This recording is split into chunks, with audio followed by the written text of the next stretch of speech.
আসসালামু আলাইকুম সবাইকে। মনটা একদম ভালো নেই। মানুষের জীবনে উত্থান পতন লাভ লস লেগেই থাকে। কিন্তু আমার জীবনে মনে হয় লসটা আমি অনেক বেশি করে ফেলেছি। মনটা খুবই খারাপ। এই যে এখানে মোবাইলের কিছু অংশ ক্যাচিং দেখতে পাচ্ছেন।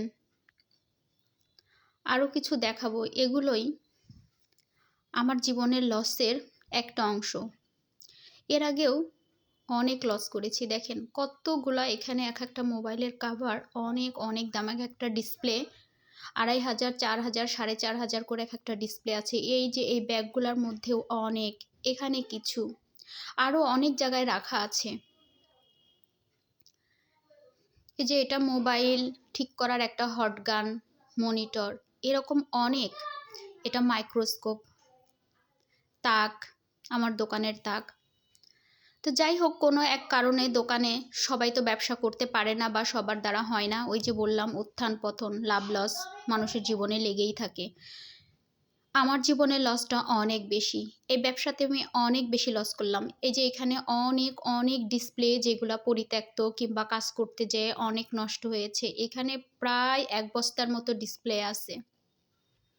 আমার এই ব্যবসা করতে যেয়ে যে আমার কতগুলা টাকা লস হলো তা কি বলবো, তা বলার নয়। যেহেতু আমি খুবই নিম্ন আয়ের মানুষ, আমার এই লসটাই অনেক বেশি আমার জন্য ক্ষতি।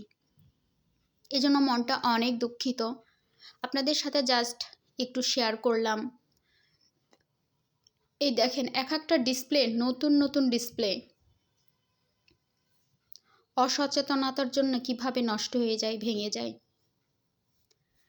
আমি সারাটা জীবন এত সচেতনভাবে কাজ করে গেলাম, আর এত হিসাব করে এত কষ্ট করে চললাম, কিন্তু অপর পাশের মানুষটা যদি একটু হিসাবি হতো, তাহলে আমার জীবনটা অনেকটাই আল্লাহর রহমতে গুছানো থাকতো।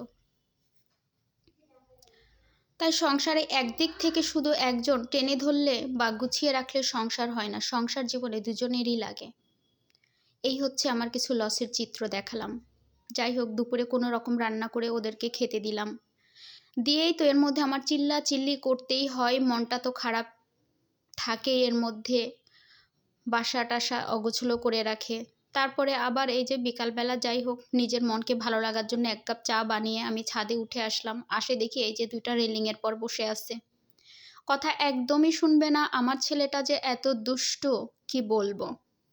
তো যাই হোক বন্ধুরা, অনেক কিছু আপনাদের সাথে শেয়ার করলাম আমার একটু ভালো লাগার জন্য। তো আল্লাহ আপনাদেরকেও ভালো রাখুক, আমাকেও আল্লাহ বিপদ কাটিয়ে ওঠার তৌফিক দান করুক, আমিন।